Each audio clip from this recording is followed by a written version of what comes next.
আল্লাহ তাআলা বলছেন, কন্যা সন্তান জন্মের খবর শুনলেই তাদের চেহারা কালো হয়ে যেত, চেহারা মলিন হয়ে যেত।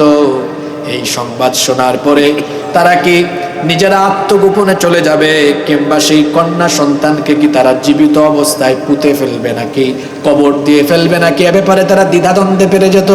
আল্লাহ তাআলা বলছেন, আলা সাআ মা ইয়াহকুমুন, তারা যা করত তা কতই না মন্দ ছিল।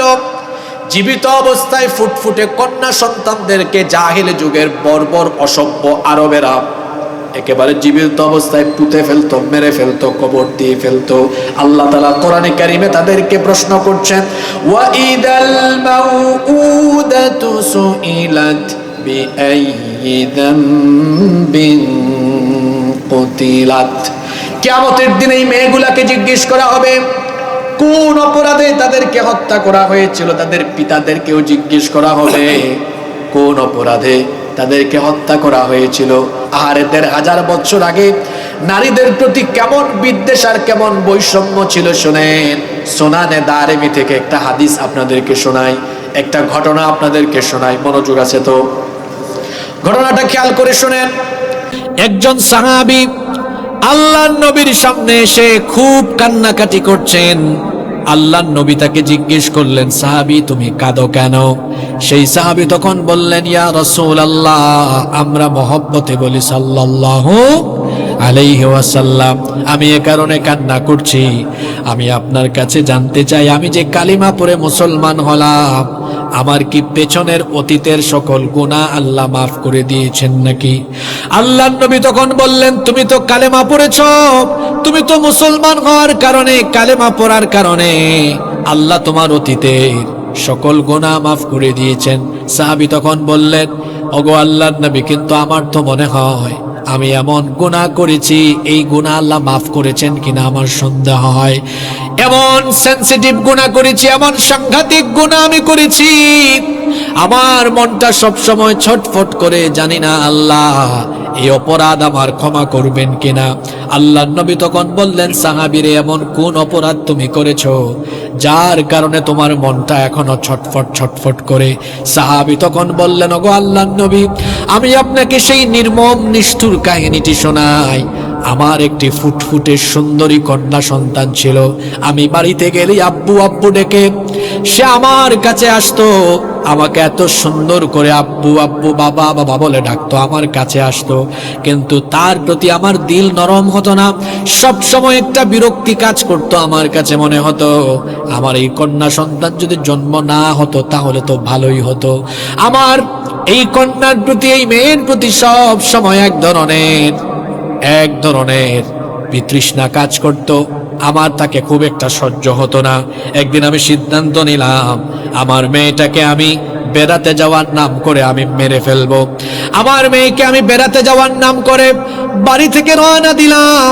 বাড়ি থেকে রওনা দিয়ে অনেক দূর যেয়ে আমি একটা গর্ত খনন করলাম। গর্ত খনন করবার পরে আমার মেয়েটাকে ডাকলাম, মা আসো তো, দেখো গর্তটা কেমন হলো। আমার মেয়ে এসে বলতেছে, বাবা আপনি না বলছেন বেড়াতে যাবেন, এত কষ্ট করে কেন গর্ত খনন করেন?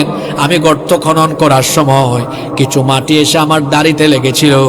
আমার মেয়ে এসে আমাকে বলল, আব্বা আপনার তো কষ্ট হচ্ছে, দাড়িতে আপনার মাটিও লেগে গিয়েছে। দাড়ি থেকে মাটি ধুলাবালু আমার মেয়ে তার হাত দিয়ে সাফও করে দিল। আমার মেয়ে যখন কাছে আসলো, আমি বললাম, দেখো তো গর্তটা কেমন হয়েছে। সে যখন আসলো, আমি নিজের হাতে ধাক্কা দিয়ে আমার মেয়েটাকে সেই গর্তের মধ্যে ফেলে দিলাম। আমার মেয়ে তখন চিৎকার করে বলল, বাবা কেন আমাকে এই গর্তের ভেতরে ফেলে দিলে? আমি কিছুই বললাম না। সঙ্গে সঙ্গে আমি বড় একটা পাথর হাতে নিলাম। আমার মেয়ে যখন এটা লক্ষ্য করলো, বাবা বলে চিৎকার দিল আর বলল, বাবা তুমি আমাকে পাথর নিক্ষেপ করে হত্যা করো না, আমি কখনো তোমাকে বাবা বলে ডাকবো না, কখনো তোমাকে বাবা বলে পরিচয় দিব না, দয়া করে মেহেরবানি করে তুমি আমাকে মেরো না। আমার জান তুমি হেফাজত করো, রক্ষা করো, আমাকে এভাবে তুমি মেরো না। আল্লাহর নবীকে যখন এই সাহাবী এই কথাগুলো বলছিলেন, সেই সাহাবী বলছেন, ওগো আল্লাহর নবী, আমার মেয়ে যখন এত সুন্দর করে আমাকে ডাকলো, আমার নির্দয় মন কোনো প্রকার দয়া মায়া আমার মনের মধ্যে কাজ করলো না, বরং আমি আরো নিষ্ঠুর হয়ে গেলাম, আমি আরো বর্বর হয়ে গেলাম। আমি বিশাল এই পাথর আমার মেয়ের প্রতি জুড়ে নিক্ষেপ করলাম। জুড়ে নিক্ষেপ করা মাত্রই সে চিৎকার দিয়ে উঠল। আমি মাটি চাপা দিয়ে দিলাম। আমার মেয়েটা বাবা বাবা বলে চিৎকার করেছে। আমার নির্দয় মনে কোনো ধরনের দয়া মায়া কাজ করে নাই। ওগো আল্লাহর নবী, সেই যে কাহিনীটা আমার যখনই মনে পড়ে তখনই আমার অন্তরটা বারবার অনুতপ্ত হয়। বর্ণনাকারী সাহাবী বলছেন, যখন এই ঘটনা আল্লাহর নবী শুনতেছিলেন, আল্লাহর নবীর চক্ষু থেকে বেয়ে বেয়ে বেয়ে বেয়ে পানি পড়ে দাড়ি মোবারক পর্যন্ত ভিজে গিয়েছিল। পাশে থাকা অন্যান্য সাহাবীরা বললেন, তুমি থামো, এমন নির্দয় নির্মম ঘটনা নবীজির সামনে বলো না, নবীজি তো কষ্ট পাচ্ছেন। আল্লাহর নবী অন্যান্য সাহাবীদেরকে থামিয়ে দিলেন, থামিয়ে দিয়ে বললেন, তাকে বলতে দাও। আল্লাহর নবী এত বেশি কান্না করেছিলেন, কান্না করতে করতে আল্লাহর নবীর দাড়ি মোবারক পর্যন্ত ভিজে গিয়েছিল। আল্লাহর নবী পুরা ঘটনাটা শোনার পরে বললেন, আহারে, মানুষ কি করে তো নির্দয় নির্মম আর নিষ্ঠুর হতে পারে? কি করে বাপ হয়ে নিজের মেয়েকে মানুষ এভাবে জীবিত অবস্থায় কবর দিয়ে ফেলতে পারে? মনোযোগ আছে? কথা বলেন, মনোযোগ আছে? এটা কত বছর আগের কাহিনী? জোরে বলেন, আরো জোরে বলেন। ১৫০০ বছর আগে এইরকম করে বাড়িতে বাড়িতে, গ্রামে গ্রামে, এলাকায় এলাকায় মেয়ে সন্তান জন্ম নিলে এই কাফিরেরা, এই বেঈমানেরা এইভাবে করে কন্যা সন্তানকে তারা জীবিত অবস্থায় কবর দিয়ে ফেলতো। আজকে যারা বলে ইসলাম নারীর প্রতি বৈষম্য করেছে, এই সকল মূর্খদের জানা নাই পৃথিবীর বুকে সর্বপ্রথম ইসলামী নারীর অধিকার প্রতিষ্ঠা করেছে ১৫০০ বছর আগে। যখন এইভাবে করে কন্যা সন্তান জন্ম নিলেই কন্যা সন্তানকে কবর দেওয়া হতো, সেই সমাজে সর্বপ্রথম আল্লাহর নবী তার জবান দিয়ে বের করলেন। আল্লাহর নবী কাফের মুশরিকদেরকে বললেন, কন্যা সন্তান জন্ম নিলে তাকে তোমরা নিজেদের জন্য অপমানকর, লজ্জাকর মনে করো না, বরং কন্যা সন্তানকে নিজের জন্য বরকতময় মনে করো। আল্লাহর নবী তাদেরকে বললেন, ইদা ওয়ালিদা লিররাজুলু ইবনাতান বাআসাল্লাহু আযজা ওয়া জাল্লা মালাইকা। আল্লাহর নবী বললেন, যখন কোনো ঘরে কন্যা সন্তানের জন্ম হয়, আল্লাহ তাআলা খুশি হয়ে সঙ্গে সঙ্গে ওই ঘরের মধ্যে রহমতের ফেরেশতা নাজিল করে দেন। আরো আস্তে বলেন সুবহানাল্লাহ। রহমতের ফেরেশতা আগমন করে, ইয়াকুলুনা, এরপরে তারা বলতে থাকে, আসসালামু আলাইকুম আহলাল বাইত। রহমতের ফেরেশতারা এসে বলে, যেই ঘরে কন্যা সন্তানের জন্ম হলো এই ঘরের সবার উপরে সালাম। ইয়াকতানিফুনা বিআজনিহাতিহিম ওয়া ইয়ামসাহুনা বিআইদিহিম আলা রাসিহা। এরপরে রহমতের ফেরেশতারা ওই কন্যা সন্তানের মাথার মধ্যে হাত বুলিয়ে দেয়, হাত বুলিয়ে দিয়ে দিয়ে বলতে থাকে, ইয়াকুলুনা দাঈফাতান খারাজাত মিন দাঈফাত। দুর্বল সত্তা থেকে আরেকটি দুর্বল সত্তা জন্ম নিয়েছে। আল কাইয়িমু আলাইহা মুআনুন ইলা ইয়াউমিল কিয়ামাহ। যে কন্যা সন্তান এই ঘরে জন্ম নিল, এই কন্যা সন্তানকে যদি পিতা মাতা আদর, স্নেহ, মমতা, ভালোবাসা দিয়ে প্রতিপালন করে, এই পিতা মাতার উপরে কিয়ামত পর্যন্ত আল্লাহর সাহায্য অবধারিত থাকবে। এখানে যারা আছেন, মেয়ে সন্তান আছে, অনেক বাবা আছেন না? আমাদের সমাজে অনেক মানুষ মেয়ে জন্ম নিলেই তার চেহারা কালো, মুখ কালো হয়ে যায়, মলিন হয়ে যায়। সে চিন্তা করে, আরে যদি ছেলে হইতো ইনকাম করে খাওয়াইতো, মেয়ে তো হয়ে গেছে। বুঝে না, মেয়ে সন্তান হলো বরকতের প্রতীক, রহমতের প্রতীক। এখানে আলেমরা বসে আছেন, জিজ্ঞেস করেন এরকম একটা হাদিস ছেলেদের ব্যাপারে আছে কিনা, যে ছেলেরা জন্ম নিলে এভাবে রহমতের ফেরেশতারা এসে দোয়া করে? কিন্তু কন্যা সন্তানের ব্যাপারে হাদিস আছে, যেই ঘরে কন্যা সন্তান জন্ম নেয় সেই ঘরে রহমতের ফেরেশতারা এসে ওই ঘরের প্রতি সালাম দিয়ে মা বাবার জন্য দোয়া করে বলে যায়, যদি মা বাবা এই কন্যা সন্তানকে স্নেহ, মমতা, ভালোবাসা দিয়ে লালন পালন করে সৎপাত্রস্থ করে, এই মা বাবাকে আল্লাহ তাআলা তার জান্নাত দিয়ে দিবেন। ইসলাম নারীর প্রতি জুলুম করলো, বৈষম্য করলো, না অধিকার দিল? জোরে বলেন, অধিকার। কন্যা সন্তান জন্ম নিলে আমাদের চেহারা অনেকের কালো হয়ে যায়। অনেকে আছে তার ঘরে 2টা 3টা কন্যা সন্তান জন্ম নিয়েছে, বউয়ের সাথে ভালো আচরণ করে না বলে তোমার কি হইল বুঝলাম না, তুমি খালি মেয়ে সন্তান জন্ম দাও। শোনেন, এজন্য আপনি কোনো নারীকে দোষারোপ করবেন না, কারণ সন্তানটা ছেলে হবে না মেয়ে হবে, এজন্য কন্ট্রিবিউশন পুরুষেরও আছে, অর্থাৎ স্বামী এবং স্ত্রী উভয়েরই আছে। আর সবচাইতে বড় কথা হলো, এটা ছেলে হবে না মেয়ে হবে এটা নির্ধারণ করেন কে? আস্তে বলবেন না, জোরে বলেন কে? কন্যা সন্তান জন্ম নিলে মন খারাপ কইরেন না। মাঝে মাঝে এমন হয় যে ছেলের চাইতে মেয়েরা আরো বেশি মা বাবার সাথে সুন্দর আচরণ করে, ছেলেদের চাইতে মেয়েরা অনেক সময় দেখবেন মা বাবার আরো বেশি কাজে লাগে, হয় কি হয় না?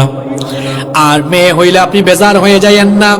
দেখেন তো আমার আপনার প্রিয় নবী মুহাম্মদুর রাসূলুল্লাহ সাল্লাল্লাহু আলাইহি ওয়াসাল্লামের যতগুলো ছেলে আল্লাহ দিয়েছেন সবাইকে আল্লাহ উঠায় নিয়েছেন। আল্লাহর নবীর যারা বেঁচে ছিল তারা ছেলে না মেয়ে? জোরে বলেন, ছেলে না মেয়ে? অনেকে আছে মেয়েদের বাপকে, মেয়ের মাকে গালি দেয় বলে এদের খালি মেয়ে হয়। খবরদার, মেয়েদের বাপ মাকে কখনো গালি দিয়েন না, কারণ যারা কন্যা সন্তানের পিতাকে কষ্ট দিল তারা যেন রসুলকেই কষ্ট দিল। কারণ আমার রসুলের তো সব মেয়ে সন্তান ছিল। মেয়ে সন্তান হলে মন খারাপ করবেন না, রাগ করবেন না, বেজার হবেন না, কারণ আল্লাহর নবী কত বড় সুসংবাদ দিয়েছেন। হাদিসটা খেয়াল করে শুনেন, সুনানে ইবনে মাজার মধ্যে হাদিস বর্ণিত হয়েছে। আল্লাহর নবী বলেছেন, মান কানা লাহু সালাসু বানাত فصبر عليهن وأطعمهن وسقاهن وكساهن من جدته كن له حجابا من النار يوم القيامة। আল্লাহর নবী বললেন, যার 3টা কন্যা সন্তান আছে, এই 3 কন্যার পিতামাতা যদি এই 3 কন্যাকে আদর, স্নেহ, মমতা, ভালোবাসা দিয়ে লালন পালন প্রতিপালন করে, তাকে যদি ভরণ পোষণ লালন পালন করে উত্তম শিক্ষায় শিক্ষিত করে সৎ পাত্রস্থ করে, আল্লাহ তাআলা সেই পিতা মাতাকে কিয়ামতের দিন আল্লাহ তাআলা জাহান্নাম থেকে বাঁচায় দিবেন। সুবহানাল্লাহ পড়বেন না? আল্লাহর নবী একদিন সাহাবীদের সামনে বলছেন, শোনো সাহাবীরা, যার 2টা কন্যা সন্তান আছে, এই 2 কন্যা সন্তানকে যারা আদর, স্নেহ, মমতা, ভালোবাসা দিয়ে লালন পালন করবে, আমার দিকে তাকান।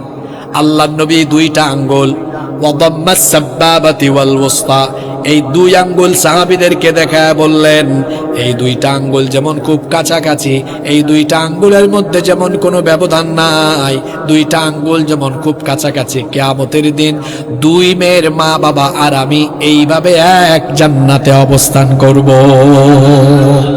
এক সাহাবী দাঁড়িয়ে বললেন, ইয়া রাসূলুল্লাহ, আমরা বলি সাল্লাল্লাহু, আমার তো 2 মেয়ে না, আমার 3 মেয়ে, আমি কি আপনার সাথে জান্নাতে থাকবো না?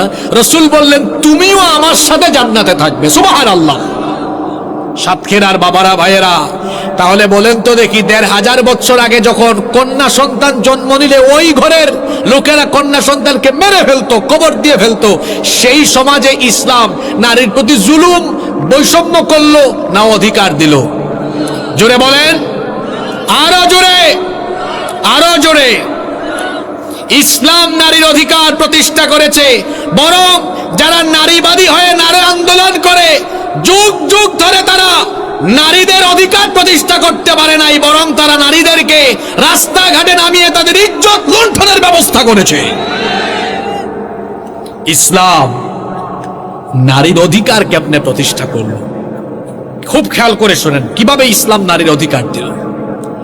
একটা মেয়ে ঘরে জন্ম নিয়েছে, জন্ম নেওয়ার পরেই সুসংবাদ দেওয়া হয়েছে, এই পিতামাতার জন্য সুসংবাদ। এই পিতামাতা যদি মন খারাপ না করে মেয়েটাকে লালন পালন করে, এই পিতামাতা কার সঙ্গে জান্নাতে থাকবে? আরো আসতে বলেন, রসুলের সঙ্গে জান্নাতে থাকতে পেরে আপনারা মনে হয় খুশি না? আমি আমার নিজের কথা বলি, আমারও একটা মেয়ে আছে, আমি অনেক খুশি, কারণ মেয়ের ব্যাপারে তো, মেয়ের মা বাপের ব্যাপারে হাদিস আছে না? জোরে বলেন, হাদিস আছে না? তাহলে আপনারা এমন ভাবে উত্তর দিচ্ছেন, আপনারা কি খুশি না? তাইলে কন্যা সন্তানের পিতা মাতাকে আল্লাহ রসুল জান্নাতের সুসংবাদ দিয়েছেন, এবং সুসংবাদ দিতে গিয়ে বলেছেন এরা কার সাথে জান্নাতে থাকবে? জোরে বলেন, কার সাথে? রসুলের সাথে জান্নাতে থাকতে পেরে আমরা খুশি না বেজার? আল্লাহ যেন নসিব করে দেন, বলেন আমিন। খেয়াল করেন, এই মেয়েটা মাত্র জন্ম নিয়েছে। এবার এই মেয়েকে লালন পালন করতে গিয়ে যেন পিতা মাতা বৈষম্য না করে, যেন জুলুম না করে, আল্লাহর রাসূল সতর্ক করে দিলেন। আমরা কিন্তু অনেক বৈষম্য করি, এই বৈষম্য ইসলাম করে নাই, এটা আপনারা করেছেন। কিভাবে?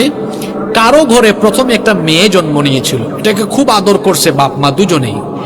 2 বছর পরে যখন এবার তাদের ঘরে ছেলে আর একটা জন্ম নিয়েছে, এবার দেখা যায় মেয়ের প্রতি মহব্বত কমে গিয়েছে আর ছেলের প্রতি মহব্বত বেড়ে গিয়েছে। তখন ছেলেকে কুলে নেয়, কাঁধে নেয়, বাজারে গেলে কত কিছু কিনে দেয়, মেয়ের কোনো খোঁজখবরও নাই।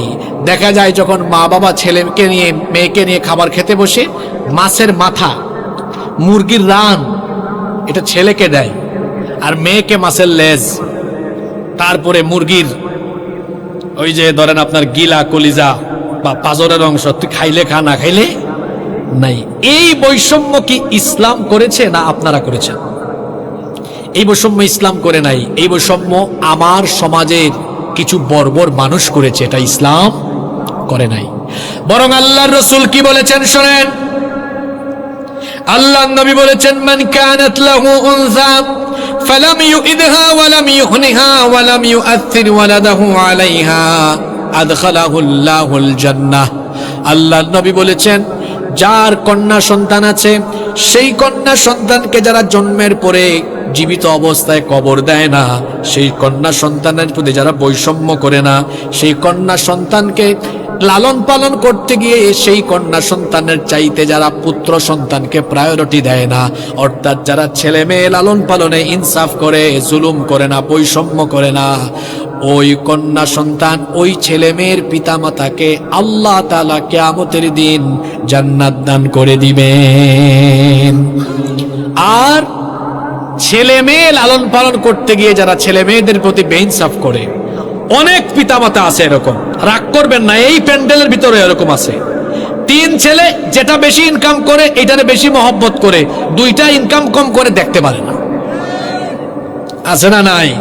যারা এইরকম করে স্নেহ মমতা ভালোবাসার বেলায় ছেলে মেয়েদের প্রতি বৈষম্য করে, বেইনসাফি করে, এই পিতামাতা কিয়ামতের দিন জালিম হয়ে আল্লাহর সামনে দাঁড়াবে। এরকম পিতামাতার সাতক্ষীরায় নাই, আছে মানে এগুলো সব জায়গায় আছে। দেখবেন এক বাপের 4 ছেলে, 2টা বেশি ইনকাম করে, যেটা বেশি ইনকাম করে মা বাপ তার পক্ষে বেশি কথা বলে, যেটা ইনকাম কম করে দেখা যায় তার দেখতেই পারে না, এরকম আছে না নাই? আবার অনেক মা বাবা এরকম আছে, মেয়েকে বিয়ে দিয়ে দিলে তারপরে মেয়ে যদি তার বাবার বাড়ি আসে, কয় তুই এত আসস কেন?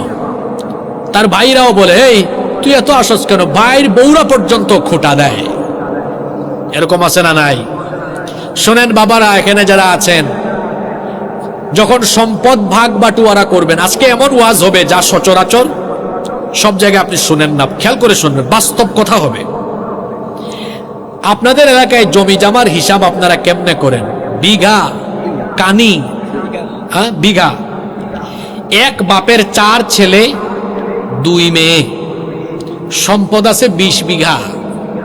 এই জালেম ভাগ করতেছে এরকম 4 5 20, 2 মেয়েকে কিছুই দেয় নাই। বিয়ের সময় বলে, আম্মা অথবা মা, তোমাকে তো বাবা কিছুই দিতে পারিনি, বাবা তোমাকে দোয়া দিলাম। কি দিলাম?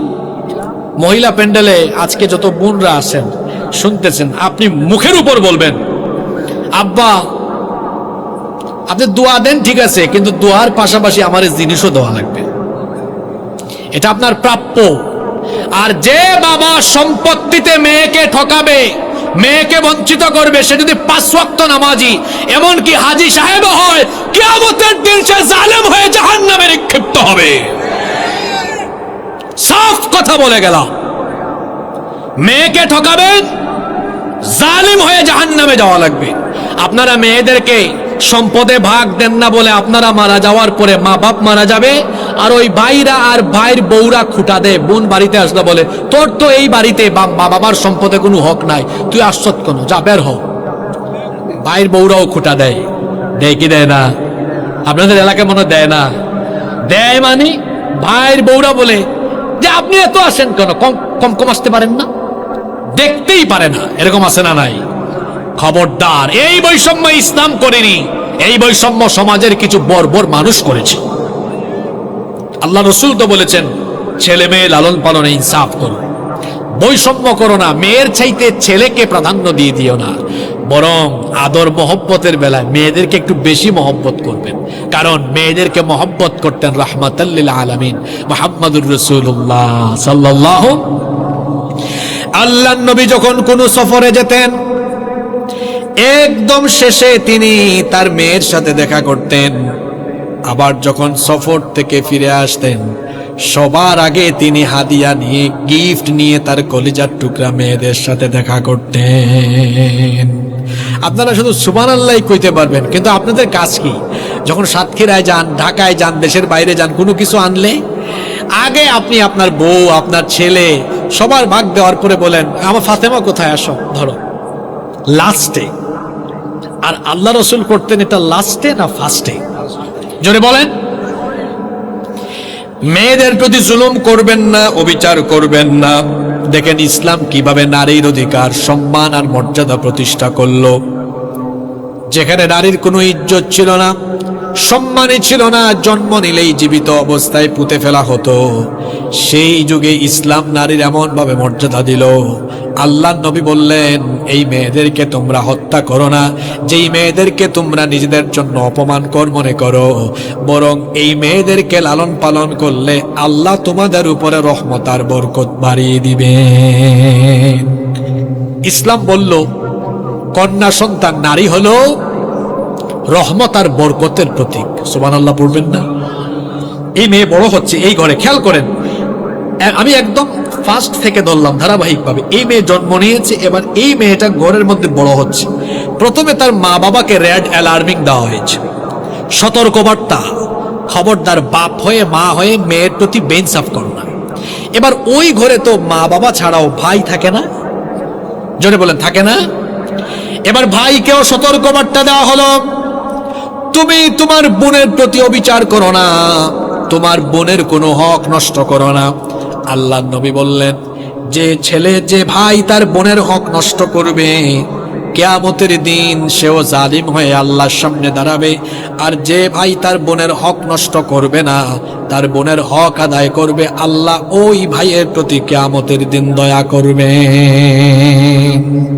খেয়াল করেন, এই মেয়েটা বড় হচ্ছে, তার মা বাপকেও সতর্কবার্তা, তার ভাইকেও সতর্কবার্তা। এবার এই মেয়েটি ঘরে জন্ম নিচ্ছে, এখন শিক্ষা গ্রহণ, তার বয়স 5-6 বছর হয়ে গেল, শিক্ষা গ্রহণ শুরু হলো। শুধু ছেলে পড়াশোনা করবে আর মেয়ে পড়াশোনা করবে না, এমনটা কি হতে পারে? পৃথিবীর বুকে নারী শিক্ষার কথা সর্বপ্রথম বলেছেন রাহমাতাল লিল আলামিন মুহাম্মাদুর রাসূলুল্লাহ, আমরা বলি সাল্লাল্লাহু আলাইহি ওয়াসাল্লাম। আজকে আমার দেশে এমন কিছু বর্বর অসভ্য মানুষ বের হয়েছে যারা বলে ইসলাম পর্দার নাম করে নারীদেরকে ঘরের ভিতরে আটকিয়ে রেখেছে, শিক্ষা দীক্ষার ক্ষেত্রে ইসলাম বাধা হয়ে দাঁড়িয়েছে। এরা আসল এবং প্রকৃত ইতিহাস জানে না। পৃথিবীর বুকে সর্বপ্রথম নারী শিক্ষার কথা বলেছেন মুহাম্মাদুর রাসূলুল্লাহ সাল্লাল্লাহু আলাইহি ওয়াসাল্লাম। এমনকি আপনারা তো জানেনই, এই কোরআনের সর্বপ্রথম আয়াত নামাজ নিয়ে নয়, রোজা নিয়ে নয়, হজ নিয়ে নয়, যাকাত নিয়ে নয়, প্রথম আয়াত শিক্ষা ব্যবস্থার আয়াত, ইকরা বিসমি রাব্বিকাল্লাযী খালাক, পড়ো তোমার রবের নামে যিনি তোমাকে সৃষ্টি করেছেন। আল্লাহ তাআলা নারী পুরুষ সকলকে পড়ার আদেশ দিয়েছেন। আবার নবীজি বলেছেন জ্ঞানার্জন নারী পুরুষ সবার জন্য ফরজ। এইভাবে করে ইসলাম শুধু পুরুষদেরকে জ্ঞান অর্জনে উৎসাহিত করেনি, বরং পুরুষ নারী সকলের জন্য ইসলাম জ্ঞান অর্জনকে বাধ্যতামূলক করে দিয়েছে। সুবহানাল্লাহ। তাহলে ইসলাম কি জ্ঞানার্জনে, শিক্ষা গ্রহণে নারীদের প্রতি জুলুম করেছে না অধিকার দিয়েছে? আজকে সাতক্ষীরায় আছি না উত্তরবঙ্গে আছি আমি নিজেও বুঝতেছি না। আর যারা মাঝখান থেকে উঠেন, 1 মিনিট সময় দিলাম উঠে চলে যান, এই ধরনের মানুষকে আমি দেখতে পারি না। এরা হচ্ছে খুবই জঘন্য, যারা পরিবেশকে নষ্ট করে। আর যারা শেষ পর্যন্ত আসছেন, যারা হুজুরের চেহারা দেখার জন্য আসছিলেন, একটু উঁচা হইলাম, দেখছেন, চলে যান। যারা কণ্ঠ শুনতে আসছেন চলে যান। আর যারা আসছেন না, আজকে কোরআনের কথা শুনবো, তারা চুপচাপ বসেন। আমরা কয়েক মিনিটে অনেক দামি দামি কথা শুনবো আজকে ইনশাআল্লাহ। দেখেন, এই মেয়েটা ঘরে জন্ম নিল, জন্মের সময় ইসলাম বৈষম্য দূর করলো, লালন পালনের সময় বৈষম্য দূর করে তার অধিকার দিল, শিক্ষা গ্রহণে দিল। এই মেয়েটা বড় হয়ে গেছে, এখন তার 17, 18, 19 বছর হয়ে গেছে। মেয়েটাকে বিয়ে দেওয়া লাগবে না? কথা বলেন, বিয়ে দেওয়া লাগবে না? বিয়ের কারবার দেওয়ায় আপনারা কি করছেন? জঘন্য জঘন্য নিয়ম কানুন করে রেখেছেন। একটা মেয়েকে বিয়ে দেওয়ার ক্ষেত্রে দেখা যায় ওই বাবা ওই মা কত মুসিবতে পড়েন। আজকে যৌতুক চালু হয়েছে, নীরব যৌতুক। অনেকে আবার যৌতুক নাম দেয় না, কিন্তু কৌশল করে খায়। কিভাবে খায়? যখন বিয়ে হচ্ছে তখন মেয়ের বাপ বলে যে বিআই সাহেব আমার মেয়ের সাথে কি কিছু দেওয়া লাগবে? ছেলের বাপ বলে আপনার মেয়েকে আপনি খুশি হইয়া যা দেন, খুশি হইয়া যা দেন। এখন খুশি হইয়া দিতে গিয়া যদি এলাকাতে থাকা তাদের যে বানানো রীতিনীতি এটা যদি না মানে, অনেক এলাকায় আছে, আপনাদের এলাকায় এটা আছে কিনা জানি না, একদম বাথরুমের বদনা থেকে নিয়ে এসি পর্যন্ত ফার্নিচার তো আছে, সব দেওয়া লাগে। আপনাদের এলাকায় এগুলো আছে? আপনাদের এলাকায় না? আলহামদুলিল্লাহ, আলহামদুলিল্লাহ, আলহামদুলিল্লাহ বলেন। অনেক এলাকায় আছে এটা, অনেক এলাকায় এটা আছে। তারপরে ফিক্সড করে দেয় আমাদের এত মানুষকে খাওয়াইতেই হবে। আবার আইটেমও ফিক্সড করে দেয়, মেনু, যে এই মেনু থাকা লাগবে। ওই যে চট্টগ্রামে এক জায়গায় চিংড়ি মাছ দেয় নাই বলে বিয়ের আসর থেকে বর চলে গেছে, বিয়েই হয় নাই। ইন্না লিল্লাহি ওয়া ইন্না ইলাইহি রাজিউন। এই যে নিয়ম কানুন, রীতিনীতি, সামাজিক কালচারের নামে যে জুলুম আমার সমাজে চলমান আছে, এটা কি ইসলামের বানানো না মানুষের বানানো? জোরে বলতে হবে, কার বানানো? অথচ আল্লাহ আমাদেরকে শিখিয়েছেন যখন একটা মেয়ে প্রাপ্ত বয়স্কা হয়ে যাবে, বিয়ের সময় যখন হয়ে যাবে, তখন প্রাপ্য মহারণা দিয়ে তাকে বিয়ে করে নাও। 1500 বছর আগের কথা বলছি, তখন নারীদেরকে বিবাহ শাদী ছাড়া ভোগ করা হতো। বাজারে যেমন আপনারা মাছ কেনা বেচা করেন, একইভাবে বাজারের মধ্যে নারীদেরকে কেনা বেচা করা হতো। বিবাহ শাদী ছাড়াই নারীদেরকে পুরুষেরা ভোগ করত। সেই সমাজে নারীর কোনো মূল্যায়ন ছিল না, সম্মান ছিল না, মর্যাদা ছিল না, কিছুই ছিল না। সেখানে আল্লাহর দ্বীন ইসলাম কিভাবে নারীদের মর্যাদা দিল শুনেন। আল্লাহ তাআলা বলে দিলেন, ওয়া আতুন নিসা সাদাকাতিহিন্না নিহলা, আর তোমরা নারীদেরকে তাদের প্রাপ্য মহারানা দিয়ে দাও, অর্থাৎ মহারানা দিয়ে তারপরে তাকে বিয়ে করে নিয়ে আস। ইসলাম কি করে দেখেন নারীর অধিকার প্রতিষ্ঠা করছে। একেবারে ওই ঘরে জন্ম নেওয়ার পর থেকে ধাপে ধাপে ইজ্জত সম্মান আর অধিকার নিয়ে বড় হলো। তারপরে ইসলাম বলছে সসম্মানে মহারানা দিয়ে তাকে তোমার ঘরে উঠায় নিয়ে আসো। আচ্ছা আমাকে বলেন তো, এই যে বাপের ঘরে যতদিন মেয়েটা ছিল, এই মেয়ের লালন পালন ভরণ পোষণের দায়িত্ব ইসলাম কার উপরে দিল? জোরে বলেন। বাপের উপরে দিল। আজকে এই যে দেখুন তাদের প্রতিবেদন আমার ফোনে আছে, তারা বলেছে যে ভরণ পোষণের ক্ষেত্রে ধর্মীয় আইন অনুসরণের ফলে নাকি নারীরা বৈষম্যের শিকার হচ্ছে। কথাটা কি সত্য না মিথ্যা? কথাটা সত্য না মিথ্যা? বরং পশ্চিমা দুনিয়ায় থাকা আপনারা তাকান, কিংবা পশ্চিমা দুনিয়ায় যাওয়া লাগবে না, আমাদের আশপাশে তাকান, যারা দিন মানে না, ছেলে মেয়েদের লালন পালন ভরণ পোষণের কোনো খবরও নাই, দেখবেন এদের ছেলে মেয়েরাই চরিত্রহীন হয়, সন্ত্রাসী হয়, গুন্ডা বান্ডা হয়। যারা তাদের ছেলে মেয়েদেরকে ছোটকাল থেকে টেক কেয়ার করে, এদের ছেলে মেয়েগুলো আল্লাহওয়ালা হয়, দিনদার হয়, মুত্তাকি হয়, পরহেজগার হয়। এই মেয়েটা যতদিন পর্যন্ত তার বাপের ঘরে ছিল, ইসলাম ভরণ পোষণের দায়িত্ব কার উপরে দিল? এবার বিয়ে হয়ে গিয়েছে, বিয়ে হওয়ার পরে তার ভরণ পোষণ লালন পালনের দায়িত্ব কার উপর? জোরে বলেন, কার উপর? আচ্ছা এই মহিলা, এই নারী যদি মনে করেন কোথাও চাকরি করেন, তাহলে তার চাকরির উপার্জনের ভাগ তার স্বামী পাবে? জোরে বলেন, পাবে? পাবে না। ইসলাম কত সম্মান দিয়েছে। এখানে আবার নারীবাদীর একটা প্রশ্ন তুলে, সেটা হলো ওই যে কোরআনের একটা আয়াত আছে সম্পদ বন্টন, লিযযাকারি মিসলু হাযিল উনসাইন, লিযযাকারি মিসলু হাযযিল উনসাইন। প্রত্যেক পুরুষ পাবে কয়জন নারীর সমান? মানে একজন নারী পাবে দুইজন, মানে দুইজন পুরুষ যা পাবে একজন নারী তার কি পাবে? অর্ধেক পাবে। তো বলতেছে এখানে তো ইসলাম কি করলো? নারীর প্রতি বৈষম্য করলো। এখন সে এক জায়গাতে দেখেছে, বাকি জায়গাও তো দেখতে হবে। একজন পুরুষ সম্পদ পাইছে শুধু তার বাপ থেকে, কিন্তু একজন নারী বাবা থেকে পাচ্ছে, আবার স্বামী থেকে পায় না। জোরে বলেন, স্বামী থেকে পায় না। মাঝে মাঝে তার ভাইও দেয় খুশি হয়ে, মাঝে মাঝে তার ছেলেরাও খুশি হয়ে দেয়। তাইলে একজন পুরুষ তার পাওয়ার জায়গা কয়টা? আর একজন নারীর কি একটা? জোরে বলেন, একটা না একাধিক? তাহলে হিসাব করে দেখা যায় নারী বেশি পায় না পুরুষ বেশি পায়? জোরে বলেন, কে বেশি পায়? তাহলে ইসলাম কি নারীর প্রতি জুলুম করলো না ইনসাফ করলো? তারা বলে যে না, ইসলাম তো নারী পুরুষকে সমান অধিকার দেয় নাই। শোনেন, এই কথাটা আপনারা বেশি বেশি ছড়িয়ে দিবেন। সমতাই ন্যায্যতা নয়। কথাটা কি বললাম? সমতাই ন্যায্যতা নয়, বরং যার যতটুকু প্রাপ্য তাকে ততটুকু দিতে হবে। নারী পুরুষ যদি সমানই আপনি হিসাব করেন, আচ্ছা বলেন তো, কাপড় দিয়ে হিসাব করেন, একজন পুরুষের যে পরিমাণ কাপড় লাগে, এই কাপড় এই পরিমাণ এতটুকু সমান সমান করে নারীকে দিলে এটা কি নারীর সতর বা তার ইজ্জত আব্রু ঢাকার জন্য যথেষ্ট হবে? জোরে বলেন, যথেষ্ট হবে? মনে করেন আপনার দুই সন্তান, একটা ছেলে একটা মেয়ে, এখন দুইজনই কাপড় বানাবে। ছেলে বানাবে পাঞ্জাবি পায়জামা, কয় গজ লাগবে? না 6 গজ লাগবে কেন? 5 গজের ভিতরে হয়ে যাবে। কিন্তু একটা মেয়ে 3 পিস বানাবে, তারপরে বুরখা বানাবে, তার কি 5 গজে হবে?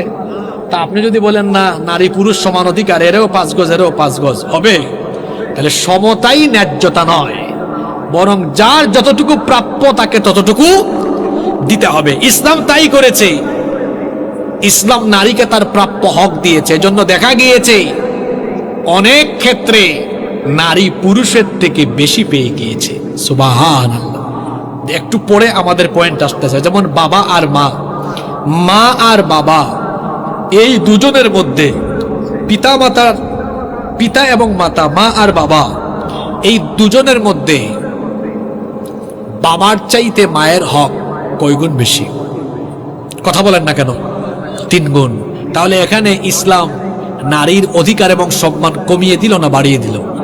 কেন বাড়িয়ে দিল তারও ব্যাখ্যা একটু পরে আসবে ইনশাআল্লাহ। তো দেখেন, এই নারীকে বিয়ে করে আনা হলো একদম মোহরানা দিয়ে। আর 1500 বছর আগে বিয়ে হইতো কিভাবে? ওই যে আপনারা আজকে আর গতকাল মাছ কিনতে গেছিলেন না বাজারে, এই মাছটা কত? 1500, 1200 টাকা দিব, দাও। ঠিক একই ভাবে বাজারে গিয়ে বলতো এই নারীর দাম কত? এত, এত দিব, দাও। এইভাবে করে কেনা বেচা করে বিবাহ শাদী ছাড়াই নারীদেরকে জাহেলি সমাজে ভোগ করা হতো। সেই সমাজে ইসলাম এসে বলল, খবরদার, নারীকে এভাবে কেনা বেচা করতে পারবা না, বরং পছন্দ হলে শরীয়তের রীতিনীতি মোতাবেক বিবাহের প্রস্তাব দিয়ে ন্যায্য মোহরানা দিয়ে তারপরে স্ত্রীর সম্মান মর্যাদা দিয়ে তাকে ঘরে উঠায় নিতে হবে। আল্লাহু আকবার। ইসলাম নারীর প্রতি বৈষম্য করলো না অধিকার দিল? জোরে বলেন। এবার আপনার ঘরে স্ত্রী হয়ে যে মেয়েটি আসলো, তার সাথে আপনি দাসীর মতো আচরণ করতে পারবেন না, ইসলাম নিষেধাজ্ঞা দিয়েছে। এখানে তো অনেক ভাইয়েরা আছেন, ওয়াজ শুনতে চলে আসছেন, আজকে সারাদিন বউয়ের সাথে খিটখিট খিটখিট করে আসছেন, আছে না? খবরদার, নিজেদের বিবির সাথে খিটখিট খিট আচরণ করবেন না। আল্লাহ তাআলা কোরআনে কারিমে বলেছেন, ওয়াআশিরুহুন্না বিল মারুফ, তোমাদের স্ত্রীদের সাথে তোমরা সদাচার করো। হুন্না লিবাসুল লাকুম ওয়া আনতুম লিবাসুল লাহুন, তারা হলো তোমাদের পোশাক, তোমরা হলে তাদের পোশাক। আল্লাহ তাআলা অন্য আয়াতে বলেছেন, তোমাদের স্ত্রীদেরকে আল্লাহ তোমাদের জন্য প্রশান্তির জায়গা বানিয়েছেন, তোমাদের জন্য শান্তির জায়গা বানিয়েছেন। আপনি আপনার স্ত্রীর কাছে প্রশান্তি অনুভব করতে পারবেন। স্ত্রীর সাথে খারাপ আচরণ করবেন না। আল্লাহর নবী বলেছেন খায়রুকুম লিআহলি। আল্লাহর নবী বলেছেন তোমাদের মধ্যে সেই ব্যক্তি উত্তম যে তার স্ত্রীর কাছে উত্তম। আল্লাহর নবী বলেছেন আমি আমার স্ত্রীদের কাছে সর্বোত্তম। সুবহানাল্লাহ। আপনি কতটা ভালো না কতটা খারাপ এটা আপনার স্ত্রীর চাইতে ভালো কেউ জানে না। এই যে আমাদের মতো বহু হুজুররাই কিন্তু বউয়ের কাছে খেজুর। স্ত্রীর কাছে ভালো হতে পারে এটা এতটা সহজ বিষয় নয়। দেখেন আল্লাহর নবী যখন হেরা গুহায় ওহী প্রাপ্ত হলেন, ঘরে এসে আম্মাজান খাদিজা রাদিয়াল্লাহু আনহাকে বললেন, খাদিজা আমি ভয় পেয়েছি, জাম্মিলুনি আমাকে কম্বল দিয়ে ঢেকে দাও, লাকাদ খাশিতু আলা নাফসি আমি আমার নিজের জীবনের উপর শঙ্কা করছি। তখন তার স্ত্রী আম্মাজান খাদিজা আত-তাহিরা রাদিয়াল্লাহু আনহা বললেন, আপনাকে কোনো জিন বা ভূত অনিষ্ট আসর করতে পারে না। আপনি তো সব সময় মানুষের উপকার করেন, আপনি সব সময় মানুষের সাথে সুন্দর আচরণ করেন, আমানতের খেয়ানত করেন না, দুর্বলকে সাহায্য করেন, আত্মীয়তার সম্পর্ক রক্ষা করেন। আপনার মতো ভালো মানুষ তো মক্কায় আর নাই। তিনি তখন আল্লাহর নবীর ব্যাপারে বললেন, আপনার মতো ভালো মানুষ তো নয়, আপনাকে কোনো অনিষ্ট আচ্ছন্ন করতে পারবে না। আল্লাহর নবী যখন সর্বপ্রথম খাদিজা রাদিয়াল্লাহু আনহার কাছে নবুয়তের দাওয়াত দিলেন, তিনি তখন বললেন 15 বছর ধরে আমি আপনার সাথে সংসার করি, আপনার ইনসাইড আর আউটসাইড সব আমার জানা আছে, এতটা কাছ থেকে আমি আপনাকে দেখেছি, আপনার এই চরিত্র সাধারণ মানুষের চরিত্র নয়, প্রমাণ করে এটা পয়গম্বরী চরিত্রের জন্য আমি দেরি করব না। তিনি কালেমা পড়ে নিলেন, লা ইলাহা ইল্লাল্লাহ মুহাম্মাদুর রাসূলুল্লাহ সাল্লাল্লাহু। আজকে বাড়ি যাইয়েন তো, বাড়ি গিয়া বলি বউ শুনছো আমি তো পীর হয়ে গেছি, আমার কাছে মুরিদ হও।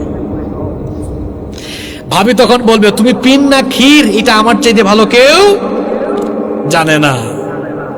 নিজের স্ত্রীর কাছ থেকে ভালো সার্টিফিকেট পাওয়া এটা কিন্তু এত সহজ বিষয় নয়। আল্লাহর নবী যখন তার স্ত্রীকে গিয়ে দাওয়াত দিয়েছেন, নির্দ্বিধায় দাওয়াত কবুল করে নিয়েছেন। আল্লাহু আকবার। স্ত্রীর সাথে খারাপ আচরণ করবেন না। ইসলাম কিভাবে নারীর অধিকার প্রতিষ্ঠা করলো দেখেন।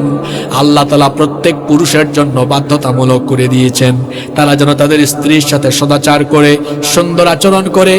অনেকে আমাদেরকে মাহফিলে স্লিপ পাঠায়, হুজুর স্বামীর খেদমতের ওয়াজ একটু করেন।